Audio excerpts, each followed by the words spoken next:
Bonjour, je m'appelle Jonathan Stonestreet, je représente le centre Carter à l'atelier. Merci pour l'invitation. Je crois que c'est très important de parler sur les élections de 2011 afin d'améliorer la prochaine élection.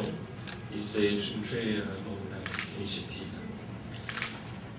Je suis certain que vous avez entendu parler de la mission d'observation de la Centre Carter en 2011. Notre rapport final contient nos observations et recommandations. C'est disponible sur notre site web en 3 langues.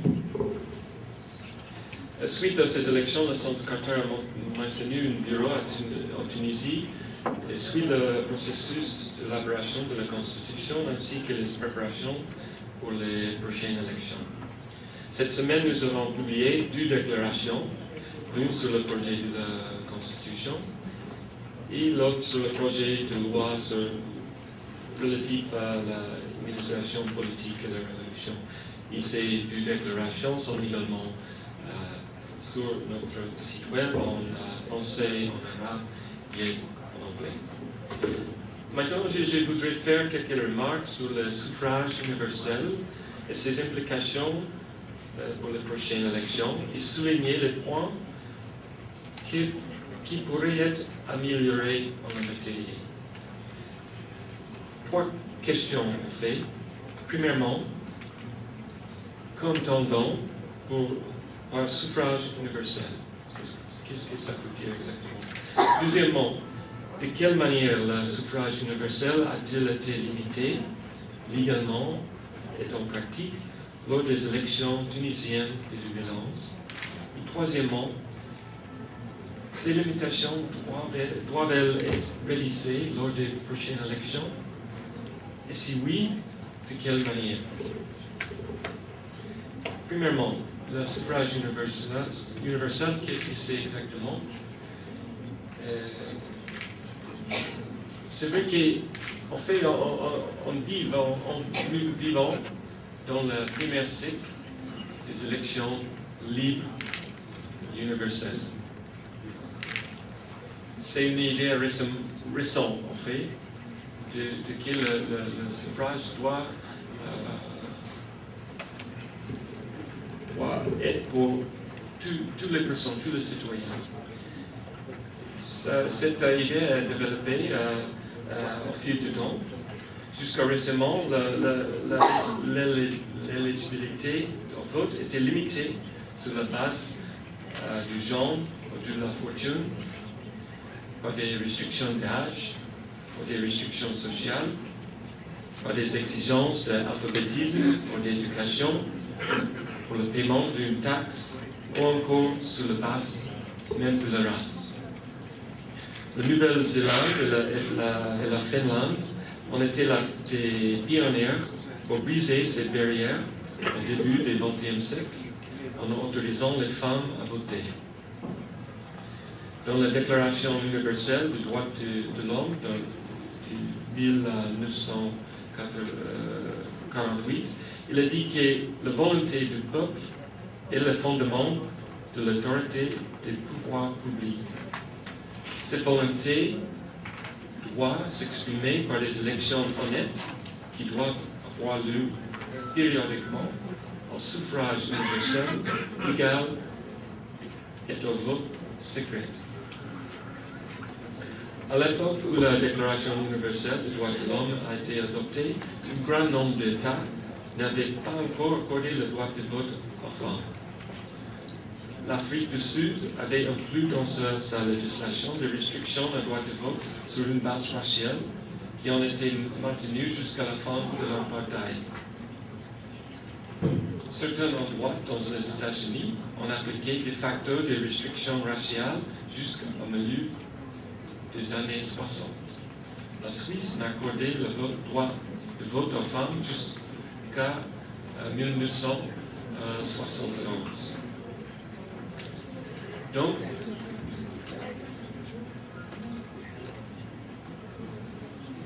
Maintenant, l'universalité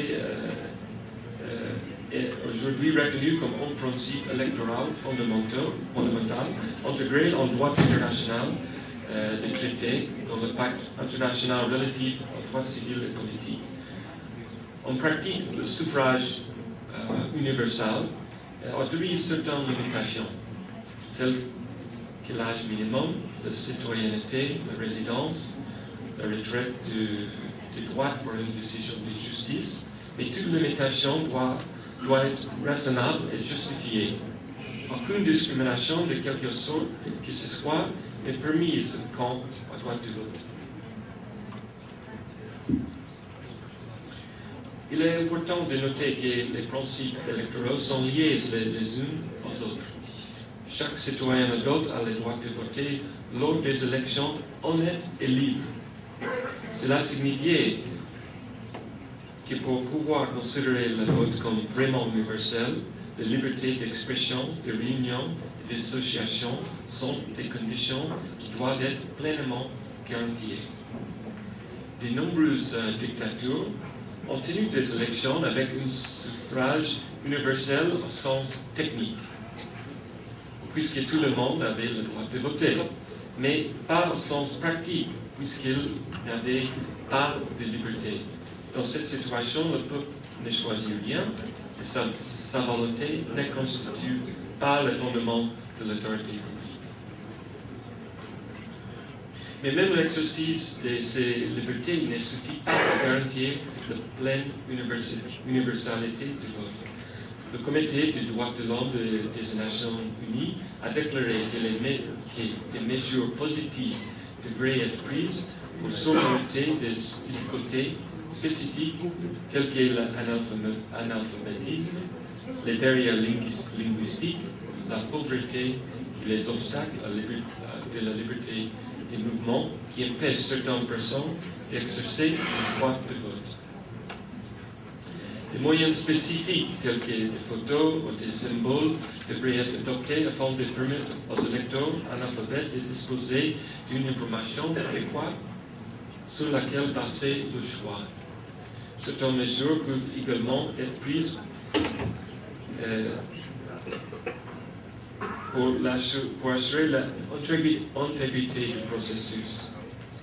Il est donc permis d'exiger que les citoyens s'inscrivent pour voter ou encore qu'ils prouvent leur identité. Toutefois, ces mesures ne peuvent pas être utilisées pour limiter le droit de vote. En résumé de la première question, l'universalité du vote ne porte donc pas uniquement sur les dispositions légales qui donnent à tous les citoyens adultes le droit de vote. Elle implique aussi la création des conditions qui permettent à ces droits d'être exercés de manière effective lors des élections honnêtes. Pour la deuxième question, de quelle manière le suffrage universel a-t-il été limité dans les élections de 2011? Nous voyons qu'il peut exister deux types de limitations à l'universalité du droit de vote, des limitations sur le plan juridique et des limitations sur le plan pratique. Pour les élections de 2011, l'universalité du vote était le principe général.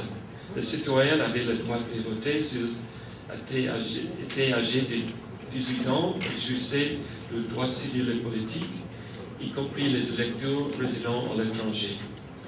Des efforts admirables ont été déployés pour toucher le plus grand nombre d'électeurs potentiels. Mais quelles étaient les limitations de ces principes généraux?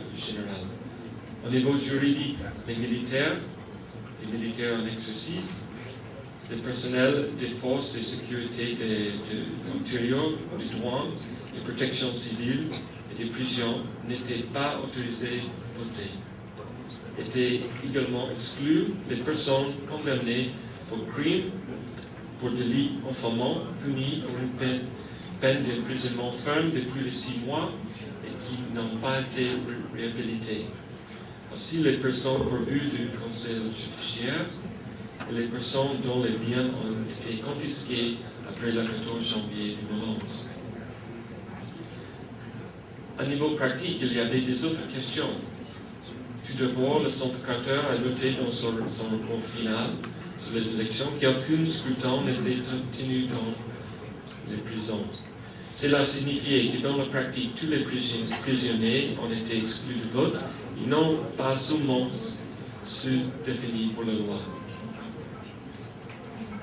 Ensuite, d'autres personnes ont été exclues en raison de problèmes liés à la base des données de carte d'identité nationale ou des informations erronées les présentant comme exerçant encore des fonctions militaires dans les forces de sécurité, alors que ce n'était plus le cas.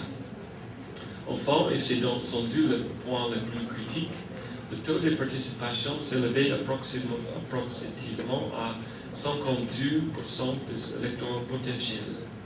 Cela veut dire qu'un grand nombre d'électeurs ne souhaitaient pas voter ou n'ont pas été suffisamment informés ou ne se trouvaient pas à proximité de son bureau de vote le jour du scrutin. Cela m'amène à mon dernier point, à savoir s'il faut tenter de traiter ce problème et comment. À ce sujet, je voudrais présenter l'opinion du Centre Carter et poser quelques questions pour lancer le débat. Premièrement, est-il nécessaire et justifié de limiter le droit de vote de tous les membres du corps militaire et des autres forces de sécurité?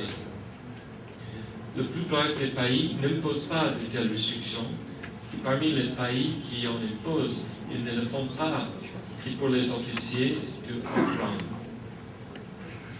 On peut imaginer le cas d'un jeune homme de 17 ans qui était dans la rue lors de la Révolution et qui a risqué sa vie pour les droits fondamentaux.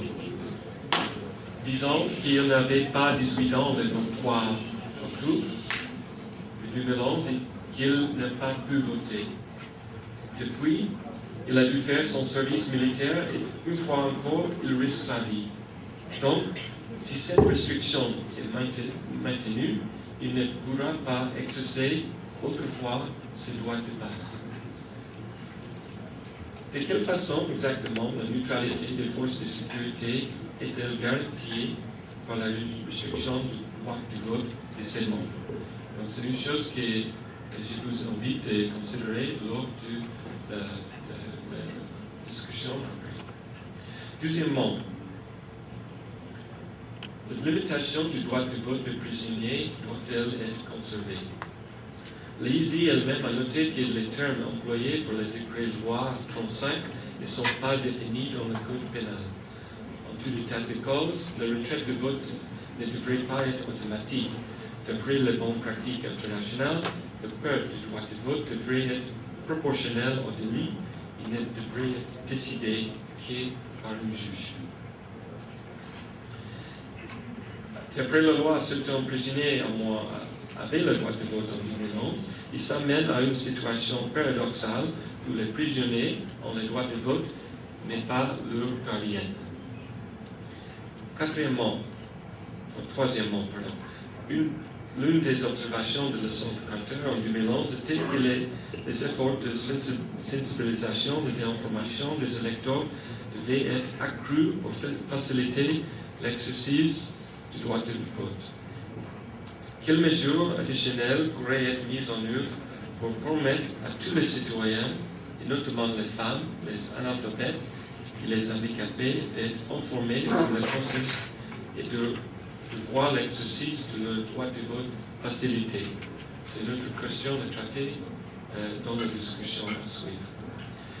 Et dernièrement, le dernier point, qu'en est-il des 48% des électeurs potentiels qui n'ont pas voté en 2011? Qui sont-ils? Quelles sont les causes expliquant leur non-participation au vote? La majorité d'entre eux étaient des électeurs qui n'étaient pas inscrits activement et auxquels un bureau de vote a été attribué de façon automatique. L'EISI note en effet que seulement 16% d'entre eux ont voté. Le Centre Carter recommande dans son rapport final que la liste des électeurs soit mise à jour pour que tous les électeurs soient assignés à un bureau de vote normal. Mais aucune mesure dans ce sens n'a encore été mise en œuvre. Une autre raison explicative pourrait être les mouvements de migration des électeurs, c'est-à-dire les citoyens qui ont quitté leur résidence pour aller travailler, étudier, etc. dans d'autres régions du pays. Il est toujours difficile de garantir le droit de vote aux migrants, dont beaucoup vivent au niveau de subsistance. Cependant, garantir le suffrage universel consiste aussi à faciliter le vote même aux catégories difficiles d'électeurs. Évidemment, je n'aborderai pas aujourd'hui le droit d'être candidat, bien qu'il soit étroitement lié à l'universalité du vote. Nous pourrons toutefois discuter lors des travaux des groupes. Merci pour votre attention.